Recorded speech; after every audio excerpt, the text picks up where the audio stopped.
My name is Avery Wilson, 32 years old, and my entire life nearly collapsed when my father passed away unexpectedly. After promising the family business would be handled fairly, my brother Tyler made everyone believe he was the rightful heir, which resulted in weeks of sidelong glances and hushed conversations.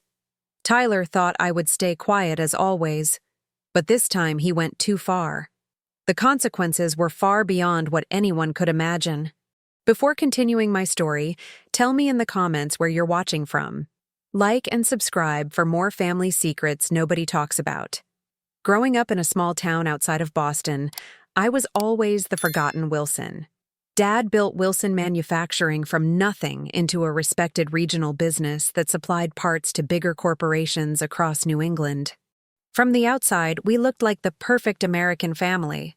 Successful business, beautiful colonial home with the white picket fence, and 2 children who would supposedly carry on the legacy. My brother Tyler, 3 years older than me, was the golden child. The natural successor, Dad would say proudly at company events, his hand firmly on Tyler's shoulder.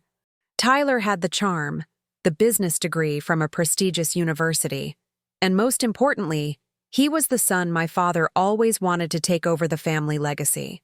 I learned early on that being the daughter meant different expectations. When Tyler was being groomed for leadership, I was filing papers in the back office after school. When he was invited to client dinners, I was making sure the office fridge was stocked with Dad's favorite beer. It wasn't that Dad didn't love me. He did, in his own way. He just never saw me as capable of running things. What nobody noticed was how I absorbed everything. While filing those papers, I memorized our clients' orders and preferences. While Tyler was out front shaking hands, I was in the back learning how every machine on our factory floor operated. The floor managers taught me the business from the ground up because I actually listened to them. Tyler never bothered. When I graduated with my own business degree, paid for by working nights at a local restaurant since Dad covered only Tyler's education, I asked for a real position in the company. Dad gave me a job in accounts receivable, saying it was appropriate for someone like me.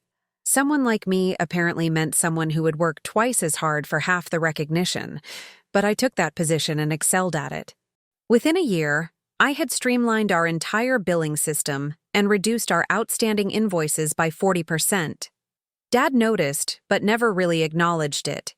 He just gave me more responsibilities without changing my title or salary. 10 years passed this way. I climbed through the company ranks through sheer competence while Tyler bounced between departments, leaving messes for others to clean up. By the time I was 32, I was effectively running day-to-day operations while Tyler held the impressive title of Executive Vice President and spent most of his time golfing with clients or taking extended vacations. Dad's health began declining about 2 years ago. His heart wasn't strong, and the doctors warned him to slow down. He started coming to the office less, allegedly leaving Tyler in charge, but it was my phone that rang when decisions needed to be made. It was my signature on the checks and my voice reassuring anxious clients that everything would continue smoothly. During this time, Dad developed an unusual habit. He started giving me odd personal items from his office, old photographs, the vintage compass he kept on his desk, his father's pocket watch. "Just want you to have these," he'd say gruffly, avoiding eye contact as he handed them over. I stored them carefully in a box at home, touched by these small gestures even if they seemed random. Tyler noticed these gifts and mocked me. "Enjoying your trinkets, sis? Don't worry, I'll let you keep them when I inherit the business and the house," he said one evening after a particularly difficult meeting with our biggest client. A meeting he showed up late to, and where I had to smooth things over. "That's not fair, Tyler," I said quietly. "I've put everything into this company." He laughed, leaning back in Dad's chair, which he'd already claimed. "Fair? Life isn't fair, Avery. Dad built this business for his son to take over. Everyone knows that. You're getting your little keepsakes, and honestly, that's probably more than you deserve." His words hurt more than I wanted to admit, but I'd long ago learned not to show it. Instead, I focused on keeping the business running as Dad's condition worsened. The call came on a Tuesday morning. Dad had suffered a massive heart attack in his sleep. By the time the housekeeper found him, he was gone. The next few days passed in a blur of funeral arrangements and condolence calls. Tyler immediately took center stage, positioning himself as the grieving son and future company president. I retreated to the background, handling the actual work while processing my own grief. Chapter 2. The reading of the will was scheduled for the following Monday at Dad's lawyer's office. Tyler spent the days before telling anyone who would listen about his plans for the company and the family home. He even started moving some of his things into Dad's office before the will was read. "Don't get too comfortable," I warned him. "Why not? We all know how this goes, Avery. I'm the son, the firstborn. Dad always intended for me to take over. You got your little trinkets, which is honestly more than most daughters get. Be grateful." I said nothing. There was no point arguing with Tyler when he was like this. Instead, I focused on keeping the business running and preparing myself emotionally for the will reading, which I expected would only confirm what everyone already believed. Tyler would get everything of value. The morning of the will reading, I dressed carefully in a simple black dress and the pearl earrings that had belonged to my mother. I arrived early to the lawyer's office, a dignified building in downtown Boston with views of the harbor. Tyler arrived late, as usual, with his wife Vanessa in tow. She barely acknowledged me, too busy adjusting Tyler's tie and whispering something in his ear that made him smirk in my direction. Mr. Calloway, Dad's lawyer for over 30 years, welcomed us into his office. He was a small, precise man with wire-rimmed glasses and a manner that suggested he'd seen every type of family drama possible. Besides us, Dad's sister Aunt Martha was there, along with his longtime assistant Doris. "Thank you all for coming today," Mr. Calloway began, arranging papers on his desk. "Before I begin the formal reading, I want to express my condolences. Robert Wilson was not just my client, but my friend for many years." Tyler nodded impatiently. Yes, we appreciate that. "Shall we get on with it? I have a meeting with the bank about expansion plans this afternoon." Mr. Calloway gave Tyler a look that could have chilled champagne. "I wasn't aware you had authority to discuss expansion plans, Mr. Wilson." Tyler waved his hand dismissively. "Just preliminary discussions, of course. Once everything's official." "Indeed," Mr. Calloway said dryly. "Well, let's proceed."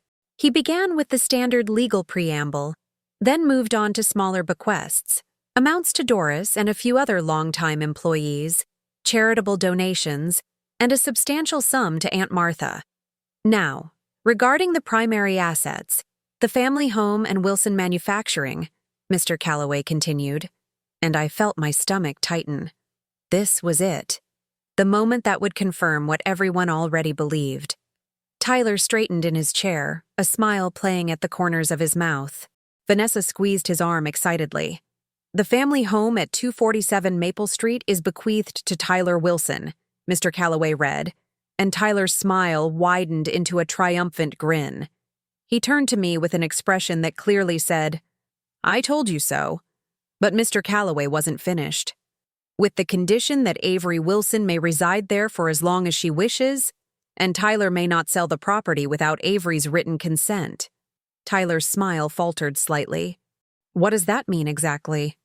"It means you own the house, but you can't kick your sister out or sell it unless she agrees," Mr. Calloway explained patiently. Tyler frowned but quickly recovered. "Fine, whatever. And the business?" Mr. Calloway adjusted his glasses. "Regarding Wilson Manufacturing, I have a rather unusual situation to explain." He pulled out another document, this one older looking than the will. "According to this document, signed and notarized 3 years ago, Robert Wilson already transferred 75% ownership of Wilson Manufacturing to Avery Wilson. The remaining 25% is transferred to her upon his death, making her the sole owner of the company." The room went completely silent. I felt as though someone had just removed all the oxygen. Had I heard correctly? "That's impossible," Tyler finally sputtered, his face reddening. "There must be some mistake." "No mistake, Mr. Wilson," Mr. Calloway said firmly. "Your father made this decision 3 years ago, though he chose to keep it private until now. He left a letter explaining his reasoning. which I'm to give to Avery. He handed me an envelope with Dad's familiar handwriting across the front. My hands trembled as I took it. This is ridiculous. Tyler was on his feet now, his voice rising. Everyone knows Dad wanted me to run the company. I'm his son. Tyler, please sit down, Aunt Martha said sharply. You're embarrassing yourself. No, this is wrong. Tyler turned to me, pointing an accusing finger. What did you do? Did you manipulate him when he was sick? This isn't what he wanted. Chapter 3. Mr. Calloway cleared his throat loudly. Mr. Wilson, I can assure you that your father was of completely sound mind when he made these arrangements. In fact, he was quite specific about his reasons. And what reasons were those? Tyler demanded, still standing but looking increasingly uncertain. I believe that's covered in the letter to your sister, Mr. Calloway replied calmly. But I can tell you that your father monitored the company's performance very carefully these past 3 years. He was well aware of who was actually running things. Tyler sank back into his chair, looking as though someone had punched him. Vanessa was whispering frantically in his ear, her own face a mask of shock and anger. I opened the envelope with shaking hands and began to read. My dear Avery, if you're reading this, I've finally gone to join your mother. I'm sorry for a lot of things, but mostly I'm sorry I never told you to your face how proud I am of you. 3 years ago, when my health first started failing, I made a decision to see what would happen if I stepped back. I wanted to know if Tyler would step up, or if you would continue carrying the load without recognition. I think we both know how that experiment turned out. The truth is, you've been running Wilson Manufacturing for years now. The company has thrived under your quiet leadership, and I've watched you solve problems I'm not sure I could have handled myself. You did all this without titles or proper credit, and without complaint. I know I wasn't always fair to you. I had old-fashioned ideas about sons and daughters that I'm not proud of now. But I'm not so stubborn that I can't recognize who truly has the skill and dedication to lead this company forward. Those trinkets I've been giving you aren't just sentimental items. Each one contains a key or a code to a safe deposit box. Together, they access my personal investment portfolio, which I've built separately from the business. It's worth considerably more than the company itself. You deserve this, Avery. All of it. You built it as much as I did. With love and pride. Dad. I folded the letter carefully, tears streaming down my face. All those years of feeling invisible, of working without recognition, Dad had seen it all. He had been watching, evaluating, and in the end, he had made his choice based on merit, not tradition. Well? Tyler demanded. What does it say? I wiped my tears and looked at my brother. Despite everything, he was still my family. It says Dad was paying attention, Tyler. To both of us. Tyler scoffed, but I could see the hurt beneath his anger. So that's it? You get everything and I get a house I can't even sell without your permission? Mr. Wilson, Mr. Calloway interrupted, your father did provide for you. Besides the house, there's a trust fund that will pay you a generous monthly allowance. He specified that this was to allow you to find your true calling without financial pressure. His words, not mine. Tyler's face flushed darker. An allowance? Like I'm some child? Tyler, I said quietly, the house is yours. I don't want to live there. I have my own place. And you'll always have a position at the company if you want it. Working for my little sister? No thanks, he snapped, standing abruptly. Come on, Vanessa. We're leaving. As they stormed out, Aunt Martha moved to sit beside me. Your father made the right choice, she said, patting my hand. He talked to me about it, you know. Said he'd been a fool not to see your potential earlier. I just wish he'd told me himself, I whispered. Men of his generation aren't good with feelings, dear, she replied. But actions speak louder than words. And his actions are pretty clear, aren't they? After the meeting, I returned to the office, still in a daze. The news had traveled fast. Tyler had apparently sent an angry text to his friend in sales, who had promptly told everyone else. The atmosphere was strange. Some employees looked shocked, others seemed pleased, and a few appeared worried about their jobs. I called an impromptu staff meeting. Standing at the front of our conference room, looking out at the faces of people I'd worked alongside for years, I took a deep breath. As you may have heard, my father left me ownership of Wilson Manufacturing. I want to assure everyone that this doesn't mean radical changes. We've been doing excellent work, and I intend to continue that tradition. One of the floor managers, Jim, who'd been with the company for 20 years, spoke up. No offense, Avery, but we all expected Tyler to take over. How do we know you can handle it? Before I could answer, Doris, Dad's assistant, stood up. Jim, who do you call when a client has special requirements? Who do you go to when there's a problem with payroll? Who approved your request for new equipment last quarter? Jim looked sheepish. Well, Avery, but nothing, Doris continued firmly. Avery has been running this place for years while her brother took the credit. The only difference now is the title matches the work. A murmur of agreement spread through the room, and I felt a wave of gratitude. Maybe I wasn't as invisible as I'd thought. Thank you, Doris, I said, regaining my composure. I know this is a surprise to many of you, but I promise I'm committed to this company and everyone who works here. My door is always open for questions or concerns. As the meeting dispersed, I returned to my office, still the same modest space I'd occupied for years. Not the large corner office that had been Dad's, and that Tyler had already started moving into. That could wait.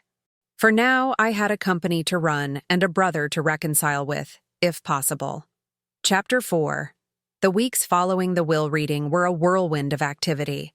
There was paperwork to complete, meetings with the company's board of directors, who seemed relieved rather than concerned about the change in leadership, and the emotionally draining task of going through Dad's office. Tyler refused to take my calls. He'd moved into the family home but sent a formal email stating that he wanted all communication to go through lawyers from now on. It hurt, but I understood his pride was wounded. He'd spent his whole life believing he was entitled to something, only to discover that merit mattered more than birth order. One rainy Saturday, I finally tackled the box of trinkets Dad had given me over the years. The letter had mentioned keys and codes to safe deposit boxes, but I hadn't had time to investigate further. I spread everything out on my dining room table: the vintage compass, the pocket watch, old photographs, a small brass ship's bell, a carved wooden box, and several other seemingly random items. It took some time to figure out the puzzle. The compass had a false bottom that contained a key. The pocket watch, when opened in a specific way, revealed a series of numbers engraved inside. Each item contained either a physical key or a code. Together, they provided access to 7 different safe deposit boxes at various banks across Boston. The following week, I visited each bank. Every safe deposit box contained investment portfolios, property deeds, or rare collectibles. By the 5th bank, I was in shock. Dad's personal investment portfolio wasn't just substantial, it was an absolute fortune. He had invested wisely in real estate, tech stocks, and even cryptocurrency long before it became mainstream. There were also collections of rare coins and first-edition books worth hundreds of thousands of dollars. When I finally tallied everything, the total value was over $50 million, far more than Wilson Manufacturing itself was worth, and it was all mine. I sat in my car after the last bank, overwhelmed. Why hadn't Dad told me about any of this? Why the elaborate puzzle? The answer came to me slowly. He wanted to be sure that only I would find it. If he'd simply mentioned it in the will, Tyler might have found a way to contest it. This way, the fortune was already legally mine, transferred years ago through the puzzle of trinkets that Tyler had mocked me for accepting. That evening, as I tried to process everything, my doorbell rang. To my surprise, Aunt Martha stood on my doorstep, holding a casserole dish. "I figured you might not be eating properly with everything going on," she said, pushing past me into my apartment. "Have you figured it out yet? The investments?" "Yes, I found them all today," I said, following her to the kitchen. "Did you know about them?" She nodded, setting the dish down and turning to face me. "Robert told me what he was doing. I thought he was being overly dramatic with the whole treasure hunt thing, but he was worried about Tyler contesting the will. It's so much money, Aunt Martha, I said, sinking into a chair. I don't even know what to do with it all. Well, that's the difference between you and your brother, isn't it? She said, serving up 2 plates of casserole. Tyler would know exactly what to do with it. Spend it. You'll think about it, make a plan, just like you do with everything else. We ate in companionable silence for a while before she spoke again. Have you heard from him? I shook my head. He won't talk to me, just lawyers. She sighed. He's so much like his father was at that age, stubborn as a mule. Robert eventually grew out of it. Maybe Tyler will too. I hope so, I said quietly. Despite everything, he's still my brother. After Aunt Martha left, I made a decision. I would use part of the inheritance to establish a foundation in Dad's name, something to support small business owners who needed capital to grow, especially women entrepreneurs who might face the same biases I had. It felt like the right way to honor Dad's legacy while also helping others avoid the struggles I'd faced. The next morning, I drove to the family home. I hadn't been there since before Dad's death, and seeing it brought back a flood of memories. Not all of them good, but not all bad either. Tyler's car was in the driveway, which meant he was home. I took a deep breath and knocked on the door. Vanessa answered, her expression changing from neutral to cold when she saw me. What are you doing here? I need to talk to Tyler, I said firmly. Family to family, not through lawyers. He doesn't want to see you, she replied, starting to close the door. I put my hand out to stop it. Tell him I'm here about Dad's collection, the things he didn't know about. She hesitated, then disappeared inside. A few minutes later, Tyler appeared, looking tired and resentful. What do you want, Avery? Come to gloat some more? I've never gloated, Tyler. That's not why I'm here. He crossed his arms. Then why are you here? Our lawyers are handling everything. Because we're family, I said simply. And because there's something you should know about those trinkets Dad gave me. Chapter 5. Tyler's curiosity got the better of him. He stepped aside to let me in, though his posture remained defensive. The house was already different. Vanessa had clearly been redecorating. Dad's comfortable old furniture was gone, replaced with modern pieces that looked expensive and uncomfortable. Family photos had been removed from the walls, replaced with abstract art. It felt like they were trying to erase all traces of our past. We sat in what had been Dad's study, though it now looked more like a showroom than a lived-in space. Tyler sat behind Dad's desk, one of the few original pieces remaining, while I took one of the new, sleek chairs opposite him. So? He prompted when I didn't immediately speak. What's this about Dad's trinkets? I decided to be direct. They were keys and codes to safe deposit boxes containing his personal investment portfolio. It's worth over $50 million, Tyler. His face went pale, then flushed with anger. That's not possible. Dad wasn't that rich. The company was just part of what he built, I explained. He invested privately for years. Real estate, stocks, collectibles. He did well. Very well. Tyler stood up abruptly, pacing behind the desk. And he left it all to you? His precious daughter? What about me? I'm his son, his firstborn. The old Tyler would have shouted these words, but this version of my brother sounded more broken than angry. For the first time, I truly saw him clearly. A man who had been told his whole life that he was entitled to certain things simply because of who he was, not what he did.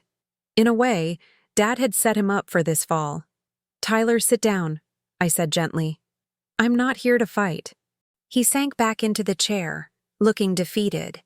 Then why are you here? To tell me how rich you are now? How Dad loved you best after all? I shook my head. I'm here because you're my brother.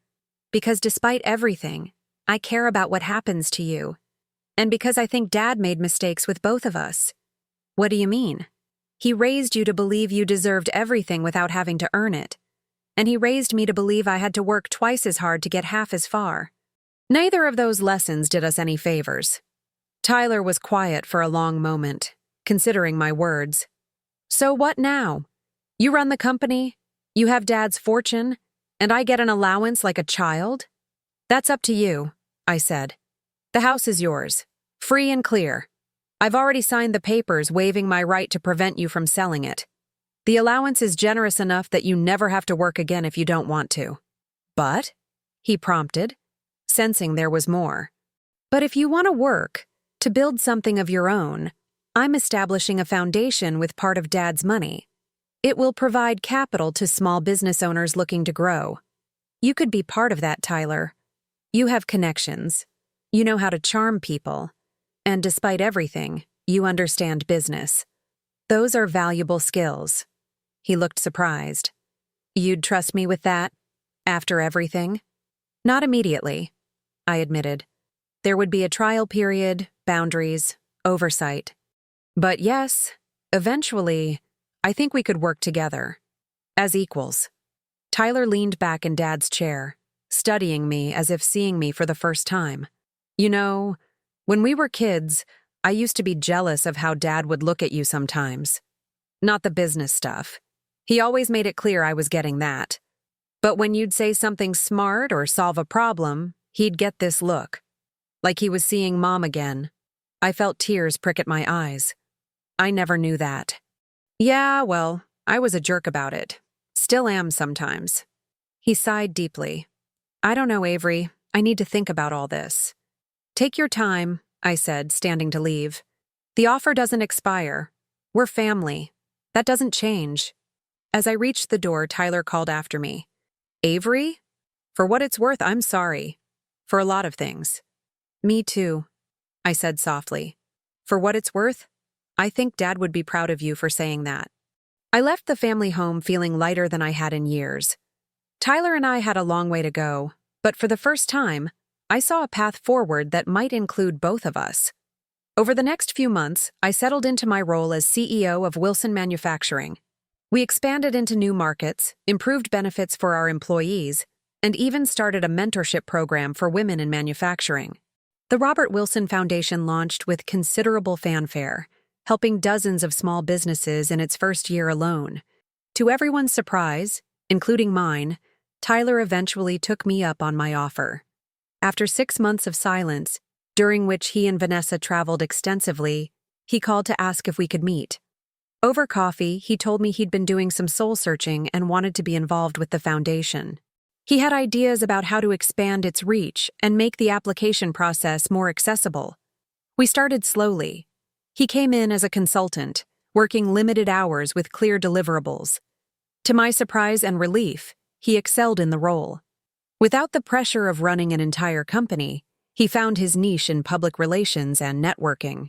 The charm that had always come naturally to him became an asset rather than a cover for lack of substance.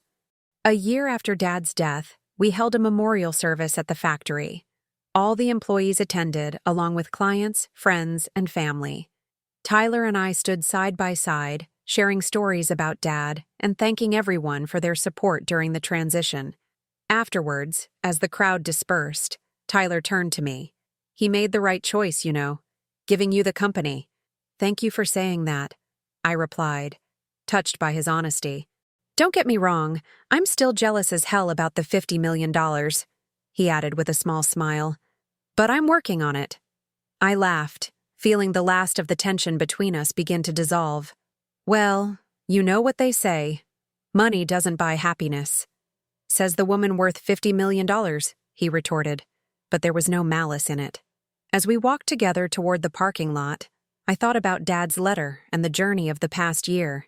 He had seen what I couldn't, that I was capable of more than I believed, that I had been running things all along, that I deserved recognition for my work. It had taken his death for me to step fully into that role, but now that I had, I wouldn't step back into the shadows again.